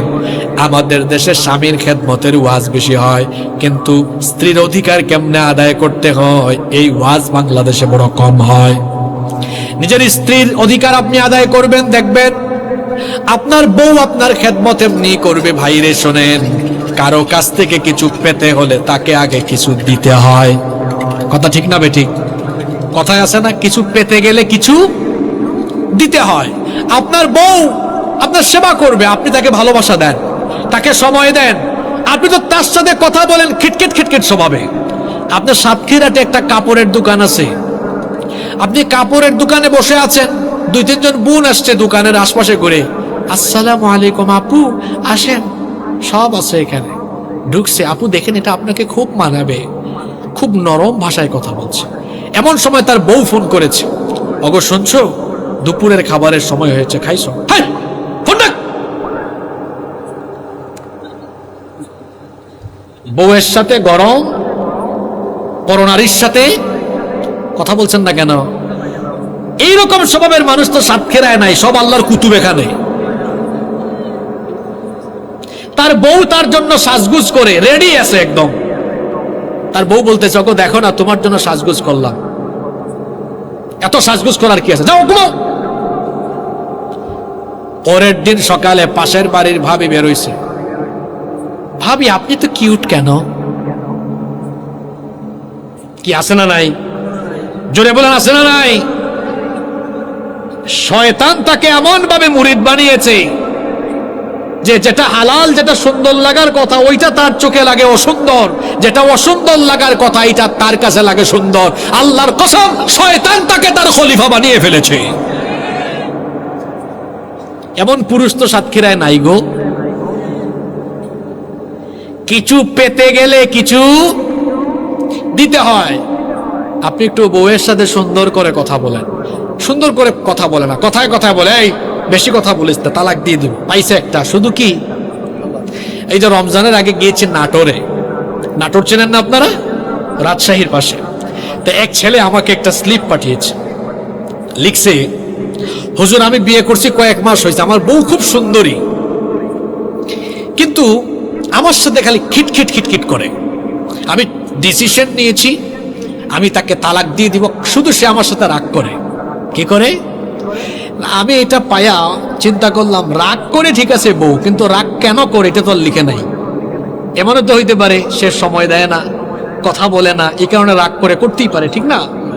তো যাই হোক, আমি আর কারণ ফাইন্ড আউট না করে বললাম, ভাই তুমি তোমার ঘরের বউ সামলাইতে পারো না, তুমি ব্যবসা বাণিজ্য সামলাইবা কেমনে? তোমার বউ রাগ করে, এতে তালাক দেওয়ার কি আছে? তার রাগ ভেঙে যাবে, একটু সুন্দর করে বলো না। দেখো তুমি স্বাভাবিক যখন থাকো তখন যত সুন্দর লাগে, রাগ করলে তোমার আরো কিউট লাগে। এ রাগ করে বসে থাকবে? আর কথা বুঝছেন আমার? এ রাগ করবে? আপনি তো কৌশলে আপনার বউকে বশ করতে পারেন, কিন্তু না, আপনার বউ রান্না করে, চাচা একটা মেয়ে তার বাপের বাড়িতে 17-18 বছর ছিল, মা বাবা কিন্তু তার মেয়েকে খুব মহব্বত করছে, একদিনও রান্না করে ঢুকায় নাই। আপনার কাছে বিয়ে দিছে এই মেয়েটাই, যে মেয়ে সারা জীবন রান্না করে নাই, আপনাকে খাওয়ানোর জন্য যত কষ্টই হোক রান্না করে ঢুকে গিয়েছে। রান্না বান্না একটা শিল্প। যখন সে রান্না করে ঢুকেছে, প্রথম প্রথম হয়তো কয়েকদিন রান্না একটু খারাপ হতেই পারে, আপনার সামনে এনেছে, আপনি বলেন, হ্যাঁ তুমি কি রান্না করো, তোমার মা বাপ তোমার শেখায়নি, খেটখেট আচরণ শুরু করলেন। ভাই এটা করলে আপনার বউ কষ্ট পাবে, রান্না আরো খারাপ হবে। আপনি বরং প্রথম বেলায় খেয়ে বলেন, আচ্ছা তুমি না জীবনে কোনোদিন রান্না বান্না করো নাই, তো জীবনে প্রথমবার এত সুন্দর রান্না কেমনে করলা, আমি তো অবাক হয়ে গেছি, এত মজা হয়েছে। আসলে মজাই, কিন্তু বলতেছে কি, এত মজা হয়েছে, আমি তো একেবারে খায়া, কি বলছে, ফিদা হয়ে গেছে না? এটা বলে দেখেন, আপনার বউ এত খুশি হবে, আপনি সুন্দর একটা কমপ্লিমেন্ট দেন না। দুপুরবেলা খাইছেন তো, দেখবেন রাতের রান্না করার জন্য তখন থেকেই চিন্তা শুরু করবে, আমার হাজবেন্ডকে রাতে আরো কত ভালো খাওয়াইতে পারে। দেখবেন আরো আন্তরিক হবে। 2-3 দিন, 4-5 দিন, 1 সপ্তাহ, 2 সপ্তাহ যেতে না যেতে আপনার ওয়াইফ হয়ে যাবে আপনার জন্য সেরা রাঁধুনি, এত মজার রান্না করবে যে বাইরে কোথাও খেয়ে আর তৃপ্তি লাগবে না। ঠিক না বেঠিক? তাইলে যেটা ধমকায়া করা যায় না, এটা ভালোবেসে করা যায় কি যায় না? জনে বলেন, যায় কি যায় না? আপনার বউয়ের থেকে আপনি খেদমত পাবেন। আমি তো বলেছি, কিছু পেতে গেলে কিছু দিতে হয়। আপনি দিয়েছেন? আপনি তো দেন না। একটু সুন্দর করে কথা বলেন। আল্লাহর রাসূল তার স্ত্রীদের সাথে কেমন আচরণ করতেন শোনেন। সারাদিন আল্লাহর নবী কাজ কাম শেষ করে যখন বিভিন্ন দায়িত্ব পালন করে ঘরে গিয়েছেন, ঘরে গিয়ে দেখেছেন এখনো রান্না বান্না হয় নাই। আপনাদের মেজাজ হলো এমন, সারাদিন বাড়ির বাহিরে থেকে সন্ধ্যায় এসে যদি দেখেন রান্না হয় নাই, তখন মেজাজ কি নরম না গরম হয়? জোরে বলেন তো। মেজাজ গরম হওয়া এটা কি রাসূলের স্বভাব নাকি? আল্লাহর নবী সারাদিন শেষে বাড়ি এসে দেখেছেন কোনো খাবার রেডি হয় নাই। রাসূলের মেজাজ কখনো গরম হয় নাই, বরং নরম মেজাজে নরম সুরে বলেছেন, আয়েশা চলো একটু রান্না করে আমিও তোমার সাথে যাই, তরকারি কেটে তোমাকে আমি সাহায্য করি। আল্লাহর নবী মেজাজটা নরম করে নরম ভাষায় তিনি তার স্ত্রীর সাথে কথা বলেছেন। এমনকি মাঝে মাঝে রান্না বান্নার কাজে তিনি তার স্ত্রীদেরকে সহযোগিতা করেছেন। আপনি সহযোগিতা করছেন? মাঝে মাঝে একটু পেঁয়াজ কাটতে যাইয়েন, বুঝবেন রান্না বান্না করা কত কষ্ট। একটু আলু কেটে দিয়েন, তরকারি কেটে দিয়েন, একটু মাছ কেটে দিয়েন। এই যে খাবার দাবার খান না, খাবার দাবার খাওয়ার পরে ডাইনিং টেবিল থেকে এগুলো কিচেনে আপনি রাখা লাগবে না, একটু হাত বাড়াইয়েন। আপনার স্ত্রী এসে বলবে, হাই হাই আপনি কি করছেন, রাখেন আমি নিয়ে যাব। আপনি একটু বলেন, না না তুমি সারাদিন কাজ করছো, আমি নিয়ে রাখি। আপনাকে নিতে দিবে না, কিন্তু ওই যে আপনি একটু আন্তরিকতা দেখাইছেন না, আপনার প্রতি তার ভালোবাসা আরো বহুগুণ বেড়ে যাবে। সুবহানাল্লাহ। এটা তো আপনি করেন না। আবিয়াইত্যা যারা আসো, যারা বিয়ে শাদী করো না, এগুলা শিখো। নিজের স্ত্রীর সাথে ভালো আচরণ করতে হবে, তখন এই স্ত্রী এমনিতেই আপনার খেদমত করবে ইনশাআল্লাহ। এখন দেখেন ইসলাম নারীর অধিকার কেমনে দিল। ওই যে একটু আগে বললাম, সে চাকরি বাকরি করলেও তার উপার্জনে স্বামীর কোনো হক নাই। তবে আমাদের দেশে এখন অনেক নারীদেরকে, অনেক নারীবাদীরা এই কথা বলে, তোমরা কি শুধু ঘরে বসে থাকবা? তোমরাও কি চাকরি বাকরি করবা না? খেয়াল করুন, এই কথাগুলো আপনারা বেশি বেশি ছড়িয়ে দিবেন। ইসলাম নারীকে বানিয়েছে রাজরানী, আর আমার সমাজের কিছু লোক নারীকে বানাতে চায় চাকরানী। কথা বুঝেন নাই? দুইটা শব্দ বলছি, একটা কি বলছি? রাজরানী, আরেকটা বলছি। আচ্ছা, রানীর কাজ কি? রাজা আর রানী কি কাজ করে না হুকুম দেয়? আমি শেষ করে দিই, শেষ করে দিব। রাজা রানী তারা কি কাজ করে না হুকুম দেয়? জোরে বলেন। আর চাকর কি করে? কাজ করে। ইসলাম নারীকে কোন জায়গায় রেখেছে দেখেন। বাবা মায়ের ঘরে ছিল, বাবা ভরণ পোষণ করবে। স্বামীর ঘরে এসেছে, স্বামী ভরণ পোষণ করবে। এই নারী ফোন করবে, এই শোনো, অফিস থেকে আসার সময় 2 কেজি আলু, 5 কেজি চাউল, এটা এটা এটা আনবা। এটা কি কাজ করলো না হুকুম দিল? জোরে বলেন। এটা এটা নিয়ে আসবা। ইসলাম নারীকে রেখেছে রানীর জায়গায়। আর আমার দেশে কিছু মানুষ নারীদেরকে ভুল বুঝায়, তোমরাও বের হও, চাকরি করো। তারা এইভাবে নারীদেরকে ভুল বুঝাইয়া চাকরানি বানায়া তারা নারীদেরকে বিভিন্ন কর্মক্ষেত্রে নিয়ে গিয়ে তারপরে নারীদেরকে ইজ্জত লুণ্ঠনের ব্যবস্থা করতে চায়। বলবেন হুজুর, ইজ্জত লুণ্ঠনের ব্যবস্থা করতে চায় কেমনে? আপনি দেখবেন নারীদেরকে এমন এমন জায়গায় আজকে সেট করা হচ্ছে যেখানে নারীদেরকে সম্মান দেওয়ার চাইতে তারা বেইজ্জত করছে বেশি। আমার দিকে তাকান তো, বিভিন্ন সিমের কোম্পানি আর বিভিন্ন কোম্পানির বা বিভিন্ন সার্ভিসের হেল্প লাইনে, কল সেন্টারে যারা কাজ করে, পুরুষ বেশি না নারী বেশি? কথা বলছেন না কেন? নারীর কণ্ঠটা আকর্ষণীয়, ওখানে নারীর কণ্ঠকে তারা ইউজ করছে। যারা দেশে বিদেশে সফর করেন, 5 স্টার 7 স্টার হোটেলের রিসিপশনে পুরুষ বেশি না নারী বেশি? বিমানে যাতায়াত করেন না, বিমানে ক্যাবিন ক্রু থাকে, ক্যাবিন ক্রু, পুরুষ বেশি না নারী বেশি? আমার বোনরাও শোনেন, নারীবাদীরা চাকরি দেওয়ার নামে আপনাদেরকে কি আসলে সম্মান দেয় না আপনাদেরকে ব্যবহার করে? খেয়াল করে শোনেন। বললাম বিভিন্ন কল সেন্টারে পুরুষ বেশি না নারী বেশি? এই যে সিম আছে, জিপি সিম, রবি, বাংলা লিঙ্ক, একটু কল লাগান তো 121, বা ওই যে তাদের যে নাম্বার আছে, বা বিকাশে, নগদে, অথবা বিভিন্ন ব্যাংকের হেল্পলাইনে, তারপরে যে অনলাইনে টিকিট কাটে সহজ.com, তারপর বিমানের যে টিকিট কাটে ফ্লাইট এক্সপার্ট, বা বিভিন্ন অনলাইন সাইট আছে, আপনি একটু কল দেন। বা ই কমার্স সাইট আছে, অনেকে এখন অনলাইন বিজনেস করে না, দেখবেন যে ফোন নাম্বার দিয়েছে একটু ফোন করেন, মেয়ে কণ্ঠ। হোটেলগুলোতে যান, মেয়ে। বিমানে যান, ক্যাবিন ক্রু, বেশিরভাগ মেয়ে। আপনারা বলেন তো, নারীদেরকে চাকরি বাকরিতে সুযোগ দেওয়ার নামে এরা কি আসলে নারীকে সম্মান দেয় না ব্যবহার করে? জোরে বলেন। টেলিভিশনে নিউজ খবর পড়ে না বেশি কারা? জোরে বলেন। তাহলে বলেন তো, ইসলাম নারীকে রেখেছে রানীর জায়গায়, আর এরা রানীর জায়গা থেকে টেনে নামায়া নারীকে কি বানাতে চায়? মুখ দিয়ে কথা বেরোয় না, কি বানাতে চায়?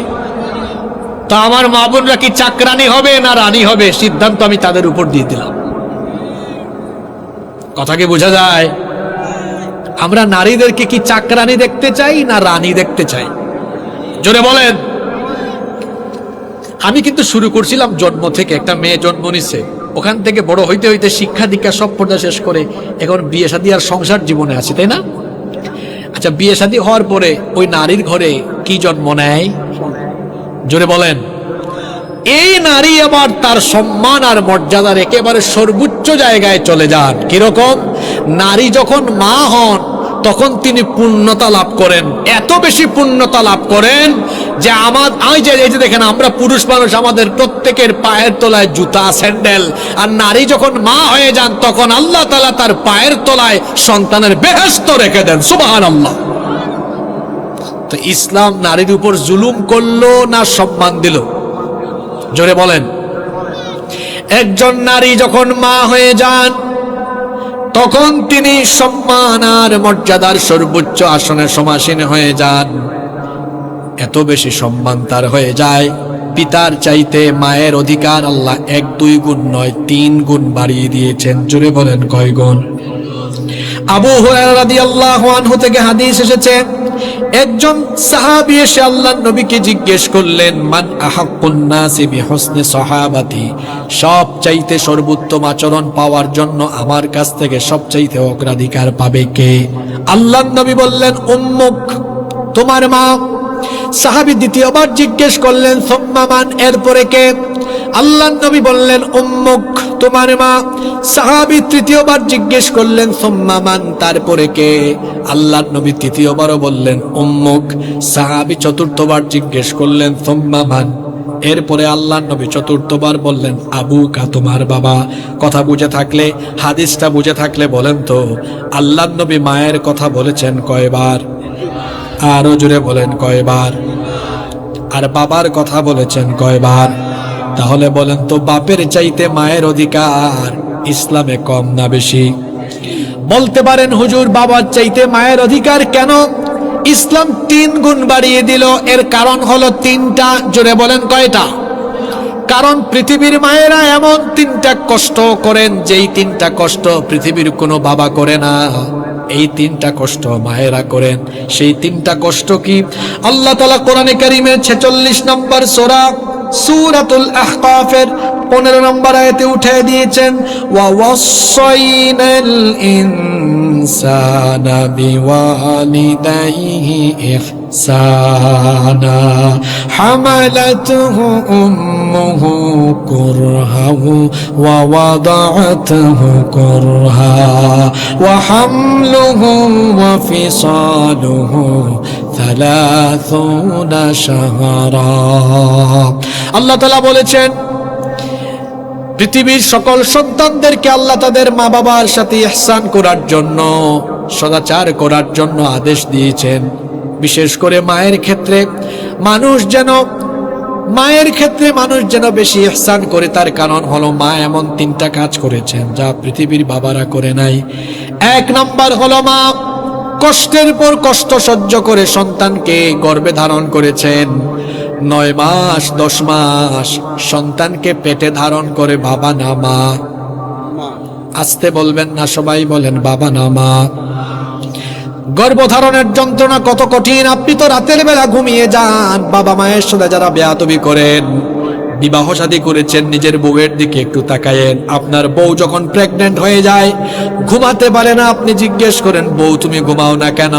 কয়, কেমনে ঘুমাবো, আমার পেটে তো আপনার সন্তান, সে তো নড়াচড়া করে আমারে ঘুমাইতে দেয় না। আহারে, আপনার নিজের বিবির দিকে তাকায় এক খাটে ঘুমান, তাও কি আপনার ছোটকালের কথা মনে পড়ে না? আপনিও যখন আপনার মায়ের পেটে ছিলেন, আপনার মায়ের পেটে থাকাকালীন এইভাবে মাসের পর মাস মায়ের পেটে গুতাগুতি করার কারণে মাও আপনার জন্য ঘুমাতে পারে নাই। 1 নম্বরে মা গর্ভধারণের সেই কঠিন যন্ত্রণা সহ্য করেছেন। 2 নম্বর, মা যে যন্ত্রণা সহ্য করেছেন, সন্তান ডেলিভারি করেন পিতা না মাতা? কথা বলেন না কেন আপনারা? এদেরকে সন্তান প্রসবের যন্ত্রণা বুঝাইতে হলে নিয়ে যাইতে হবে সাতক্ষীরা মেডিকেলে, নইলে খুলনা মেডিকেলে। এখন তো সিজার বের হয়েছে। ওই নর্মাল ডেলিভারি যে রুমে হয় হাসপাতালে, ওই রুমকে কি বলে? Labour room. কি রুম বলে? ওখানে যাইয়েন তো শুনিয়েন আওয়াজ। একটা নারী যখন সন্তান জন্ম দেন, এত করে চিৎকার মারেন, মনে হয় তার চিৎকারে আসমান ফেটে যায়। চিকিৎসা বিজ্ঞান বলছে, মানুষ সর্বোচ্চ 20 থেকে 25 ইউনিট ব্যথা সইতে পারে, কিন্তু সন্তান ডেলিভারির সময় মা 50 থেকে 55 ইউনিট ব্যথা সহ্য করে। আল্লাহু আকবার! এই কষ্ট সহ্য করে আপনার বাপ না আপনার মা? 3টা কষ্ট মা সহ্য করেছেন, যেটা বাবা করেন নাই। 1 নাম্বার, মা 10 মাস গর্ভধারণ করেছেন। 2 নাম্বার, মা আপনাকে প্রসব করেছেন। 3 নাম্বার, মায়ের পেট থেকে বের হওয়ার পরে ভে ভে শুধু কান্না করে, কোনো ভাষা নাই। এখন তো আপনি গোশত খেতে পারেন, মাছ খেতে পারেন, ভাত খেতে পারেন, কিন্তু জন্মের পরে সন্তানের জন্য মায়ের দুধ ছাড়া আর কোনো খাওয়া আছে নাকি?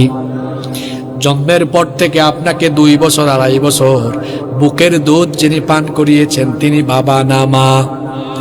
এই 3টা কষ্ট মা সহ্য করেছেন বলে ইসলাম বাবার চাইতে মায়ের হক 3 গুণ বেশি বাড়িয়ে দিয়েছে। এই বাবা আর এই মায়ের খেদমত করবেন। বিশেষ করে মা বড় সেন্সিটিভ জায়গা, মা বেশি কষ্ট সহ্য করেছেন, মা বাবার সাথে বেইনসাফি করবেন না। এখানে অনেকে আছেন আমার কথায় মনে কষ্ট নিয়েন না। এক বাপের 3 ছেলে। কয়টা ছেলে? কারণ মা বাপ বয়স্ক হয়ে গেছে, বুড়া মানুষ। 3 ভাই একদিন মিটিংয়ে বসেছে। মিটিংয়ে বসে বলতেছে, বড় ভাই ছোট 2 ভাইকে বলতেছে, আচ্ছা ভাইরা শোনো, আমরা আমাদের আব্বা আম্মাকে একটু ভাগ করে খাওয়াই। আমি 1 মাস, মেজো ভাই তুমি 1 মাস, ছোট ভাই তুমি আরো 1 মাস, ভাগাভাগি করতেছে। মেজো ভাই বলতেছে, বড় ভাই আমি আপনার সাথে একমত না। 1 মাস তো লম্বা সময়, আপনি 10 দিন আমি 10 দিন, আমার ছোট ভাই, হেরা ভাগ করে এরকম ভাগাভাগি করে পালাক্রমে মা বাপকে খাওয়ায়, ভাগাভাগি করে চিকিৎসা করায়। এরকম সন্তান আমার সমাজে আছে না নাই? হ্যাঁ, নাফরমান সন্তান। তুমি যখন ছোট ছিলে তখন কি তোমার মা বাবা তোমাকে ভাগ করেছেন? বড় 2 ভাই এই কথা বলল। ছোট ভাই সে শুনে বলতেছে, বড় ভাই মেজো ভাই আমি আপনাদের সাথে দ্বিমত। আমি তো আপনাদের ছোট, আমি বড় 2 ভাই হিসাবে আপনাদের কাছে একটা দাবি করি। কি দাবি? 1 মাস 1 মাস 1 মাস করে 10 দিন 10 দিন 10 দিন করে খাওয়ানোর দরকার নাই, আব্বা আম্মাকে সারা জীবনের জন্য আমার কাছে দিয়ে দেন। এখন বড় 2 ভাই একটু কায়দা করে জবাব দিয়েছে, দেখো তুমি আমাদের ছোট, তুমি বড় ভাইদের কাছে দাবি করছো, তোমার দাবি কি ফেলানো যায়? যাও তোমার দাবি পূরণ করলাম। এটা আসলে ইমোশনাল ব্ল্যাকমেইল। এই 3 ভাইয়ের কথা শুনছে এক চাচা। চাচা এসে বলতেছে, ভাতিজা তুমি এত ব্যাকুল কেন, তো ব্যাকুব কেন? কয় চাচা কি হয়েছে? তোমার 2 ভাই দায়িত্ব নিতে চাইলো, তুমি তাদেরকে না দিয়ে একাই দায়িত্ব নিয়ে নিলা। তোমার তো এখন পয়সা বেশি খরচ হবে, টাকা খরচ বেশি হবে। 3 ভাই মিলে খাওয়াইলে সবার টাকা খরচ হইতো, তুমি তো একটু ব্যাকুব। এই ছেলে বলতেছে, চাচা রাগ কইরেন না, আপনি আমার বাবার বয়সী মানুষ, আপনিও ব্যাকুল, আমার 2 ভাই হেরাও ব্যাকুল। বলতেছে, কেন তুমি আমাকে ব্যাকুল ব্যাকুব বললা? কয় বলবো না, আমার 2 ভাইও বুঝে নাই হিসাব, আপনিও বুঝেন নাই হিসাব। আমি যদি আমার পিতা মাতাকে খাওয়াই, আমার পিতা মাতার ভরণ পোষণ লালন পালন চিকিৎসা সব যদি আমি করি, আর আমার আব্বা আম্মা যদি একবার খুশি হয়ে শুধু আমার উপর সন্তুষ্ট হয়, আমার টাকা পয়সা কমবে না, বরং আল্লাহ তাআলা দুনিয়ার সম্পদ আমার পায়ের তলায় ফেলে দিবেন। আল্লাহু আকবার।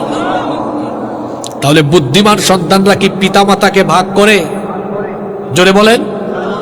এখানে যত যুবক ভাইয়েরা এসেছেন যাদের বাবা মা আছে, খবরদার বাবা মাকে ভাগ করবেন না। জীবনে যদি আপনি সম্মান চান, ইজ্জত চান, রিজিক চান, আব্বা আম্মার খেদমত করেন, বাবা মাকে ভাগাভাগি করবেন না। আপনার বাবা মা চিকিৎসা দরকার, চিকিৎসা করান।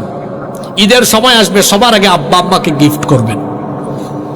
আব্বা আম্মা বয়স্ক মানুষ, ঘুমাতে পারে না। আপনি যখন ছোট ছিলেন, আচ্ছা যারা বিবাহিত বলেন তো দেখি, বিবাহিত ভাইরা, আপনার ছেলে মেয়ে যখন রাত 2টা-3টা বাজে উঠে কান্না করে, তখন কি আপনি ঘুমান না উঠে আপনার মেয়েকে ঘুম পাড়ান, ছেলেকে ঘুম পাড়ান, সন্তানকে ঘুম পাড়ান না?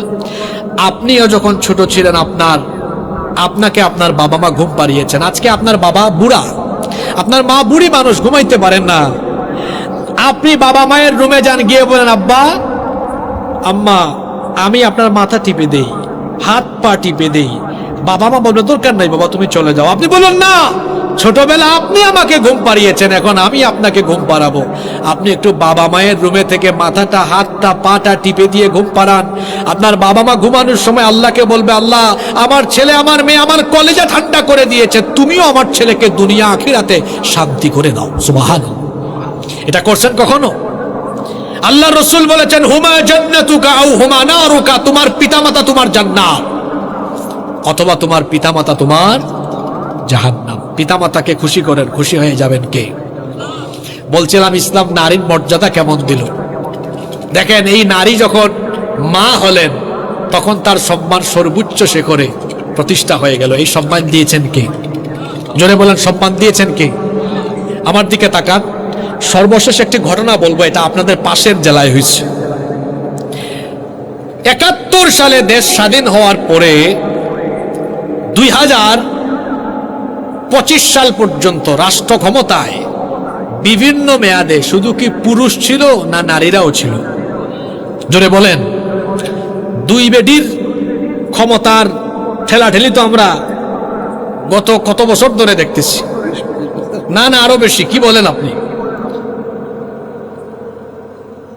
35 বছর। কত বছর? 35 বছর। তো 54 বছরের মধ্যে 35 বছর পাইছে নারীদের শাসন। খেয়াল করেন, গুরুত্বপূর্ণ পয়েন্ট। দেশ স্বাধীন হওয়ার 54 বছরে 35 বছর নারীরাই শাসন করছে, তারা প্রধানমন্ত্রী।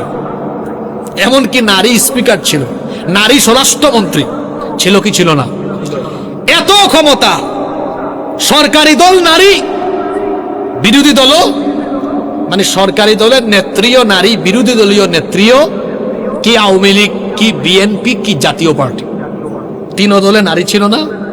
কথা বলেন না কেন? বলেন তো, তারা যে এত ক্ষমতা পাইল, পাওয়ার পরেও এই দেশে কি নারীর সম্মান মর্যাদা 100 ভাগ প্রতিষ্ঠা হয়েছে? ধর্ষণ কমেছে? শ্লীলতাহানি কমেছে? তো কই, নারীরা ক্ষমতা পাইও তো দেখি কাজ হইল না, নারী ধর্ষণ কমল না। নারীরা শুধু ক্ষমতায় অধিষ্ঠিত হলে আর নারী আন্দোলন করলেই নারীর অধিকার প্রতিষ্ঠা হবে না, বরং যতদিন না আল্লাহর কোরআনকে পার্লামেন্টে ঢুকিয়ে কোরআনী শাসন এই দেশে নিশ্চিত না করা যাবে, ততদিন পর্যন্ত নারীর অধিকার প্রতিষ্ঠা করা যাবে না। মাগুরায় রমজান মাসে আমাদের এক ছোট্ট বোন, নামটা মনে আছে? আসিয়া, 8 বছর বয়সী। এই ছোট্ট বোনটার সাথে এক পরিবারের 3 নরপিশাচ কি করেছে আপনারা তা জানেন। আমাদের হৃদয়কে ক্ষতবিক্ষত করে দিয়েছে এই ঘটনা। সম্মানিত সাতক্ষীরাবাসী, আমাদের এই বোনটি ধর্ষণের শিকার হয়ে হাসপাতালে ভর্তি হয়ে কাতরাতে কাতরাতে কয়েকদিন খুব কষ্ট করে দুনিয়া থেকে বিদায় নিয়েছে। আপনারা আমাকে জবাব দেন, আসিয়াকে যারা ধর্ষণ করেছে সেই ধর্ষকরা জেলখানায় আছে ঠিক, কিন্তু এখনো কি তাদের বিচারের রায় হয়েছে? সবাই বলেন, রায় হয়েছে? এবার বড় শক্ত কথা বলবো, কেমন আইন এই দেশে চলছে বলেন তো? মানুষের তৈরি করা যে আইন থাকার ফলে আমার ধর্ষিতা বোন কবরে চলে যায়, আর ধর্ষক 1.5-2 মাস সময় হয়েছে এখনো বেঁচে থাকে, সেই মানব রচিত আইনের মুখে আমি লাথি মারি। যে মানুষের তৈরি করা আইন থাকার ফলে ধর্ষিতা কবরে যায় আর ধর্ষক বেঁচে থাকে, এই আইনের মুখে আমি থুতু নিক্ষেপ করি। দেশ স্বাধীন হওয়ার পরে আজ পর্যন্ত একটা ধর্ষণের বিচার কি আল্লাহর কোরআন দিয়ে হয়েছে? কথা বলেন না কেন? যদি এই দেশে আদালতে বিচার শুরু হয় আল্লাহর কোরআন দিয়ে, পার্লামেন্ট যদি চলে আল্লাহর কোরআন দিয়ে, আপনাদের কি মনে হয় এই দেশে অপরাধ থাকবে? জোরে বলেন, থাকবে? ধর্ষণের শাস্তি হলো ইসলামে মৃত্যুদণ্ড। সেটা কি গোপনে গোপনে আড়াল করে জেলখানায়, না প্রকাশ্যে? জোরে বলেন। যদি কোরআনের আইন থাকতো তাহলে বিচারের রায় এরকম হতো। অপরাধ প্রমাণ হয়ে যাওয়ার পরে ম্যাজিস্ট্রেট, বিচারক বলতেন,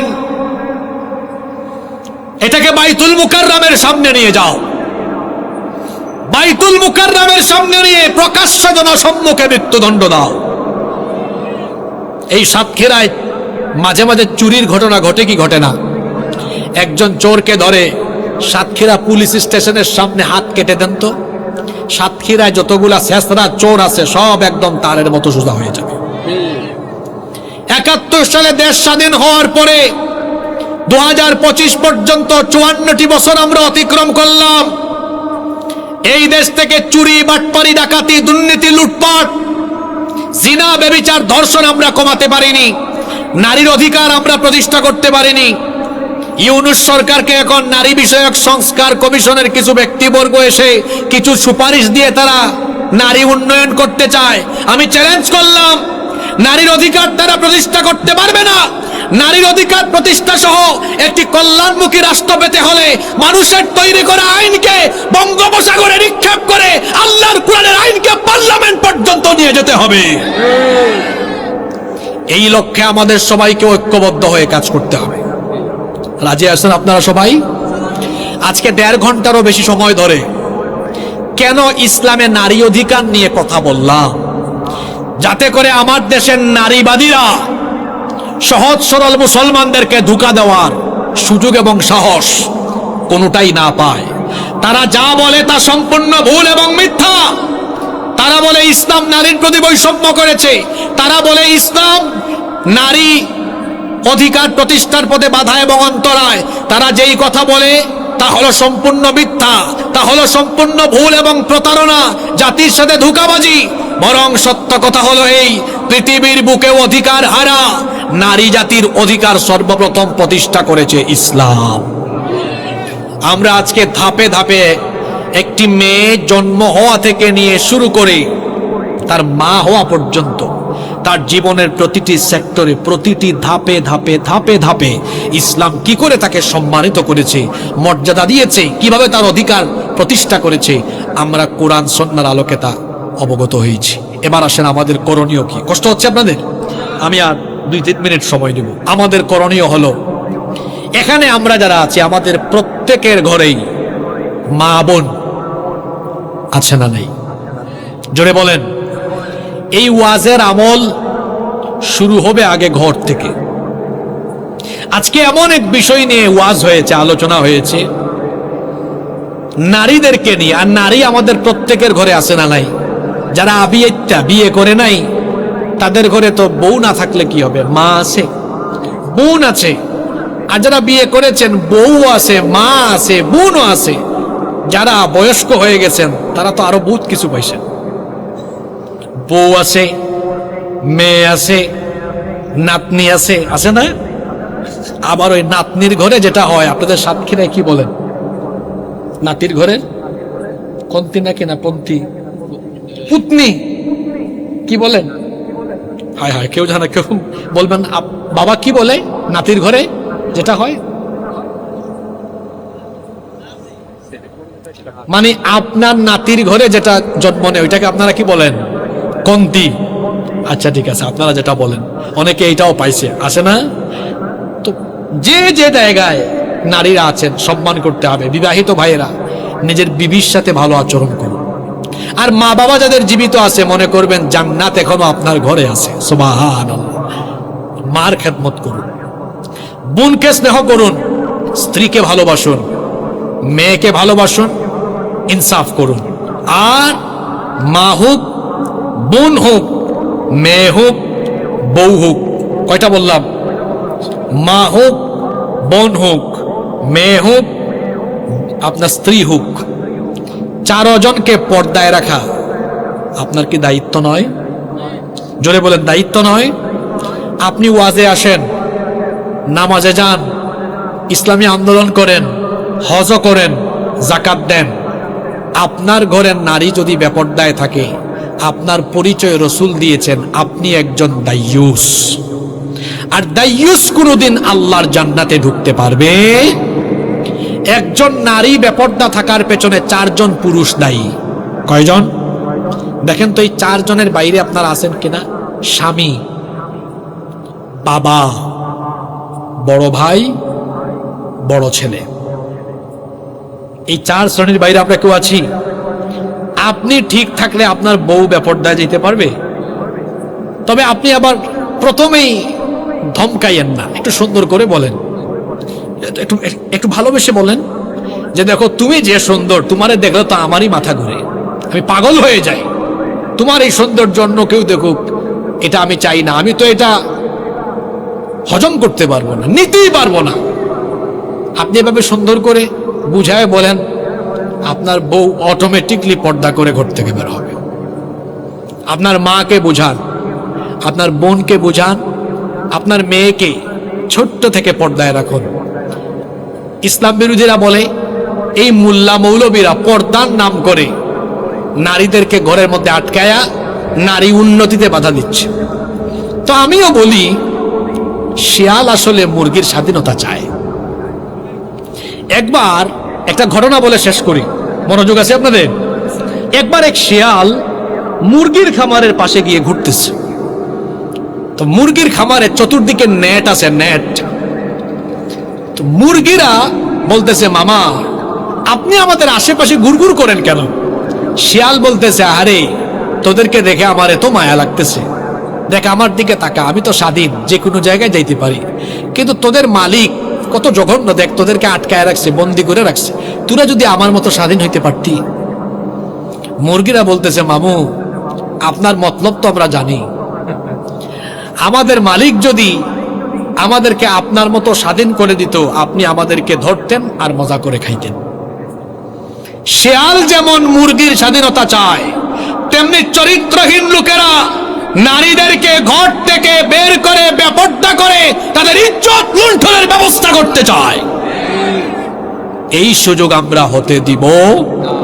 তার মানে কি এই যে আমাদের মা বোনেরা পড়ালেখা করবে না, কোথাও বের হতে পারবে না, বিষয়টা কি এমন? মোটেও তা নয়। আমাদের নারীরা পড়ালেখা করবেন, ঘরের বাহিরে প্রয়োজনে বের হয়ে যাবেন, সবকিছু তারা করতে পারবেন, চাকরিও করবেন, ব্যবসাও করতে পারবেন। শর্ত হলো পর্দা মেনটেন করে তিনি করবেন। কারণ এই পর্দার বিধানটা দুনিয়ার কোনো আলেমদের নয়, পর্দার বিধানটা কার? এজন্য আমাদের ঘরের মা বোনদেরকে আমরা পর্দা করাবো। শোনেন, একটা কথা বলি শেষ দিকে মোনাজাতের আগে।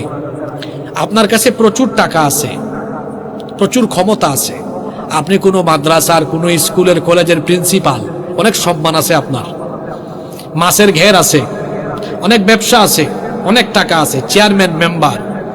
কিন্তু শুনেন ভাই, আপনার পরিবারে যদি সুখ শান্তি না থাকে, আপনার এই টাকা পয়সা, ব্যবসা বাণিজ্য, আপনার এই রাজনীতি, কোনো কিছু দিয়ে আপনি মনের সান্ত্বনা আর মানসিক প্রশান্তি আপনি পাবেন না। আর যদি আপনার পরিবারটাকে আপনি দ্বীনের পরিবেশে গড়ে তুলতে পারেন, আপনার পরিবারটা যদি দ্বীনি আদলে, দ্বীনি পরিবেশে আপনি সাজাতে পারেন, টাকা যদি কম হয়, পয়সা যদি কম হয়, সম্মান যদি আপনার কমও থাকে, বিশ্বাস করেন আপনি 24টা ঘন্টা একটা প্রশান্তির ভেতরে থাকতে পারবেন। সুবহানাল্লাহ। এজন্য আমাদের পরিবারগুলোকে সুন্দর করে সাজানো দরকার। আমাদের মা বোনদেরকে, আমাদের সন্তানদেরকে, আমাদের ঘরের সবাইকে আমরা দ্বীনের আলোকে, কোরআনিক পরিবেশে, দ্বীনি পরিবেশে আমরা গড়ে তুলব ইনশাআল্লাহ। আল্লাহ তাআলা আমাদের সবাইকে তৌফিক দান করুন।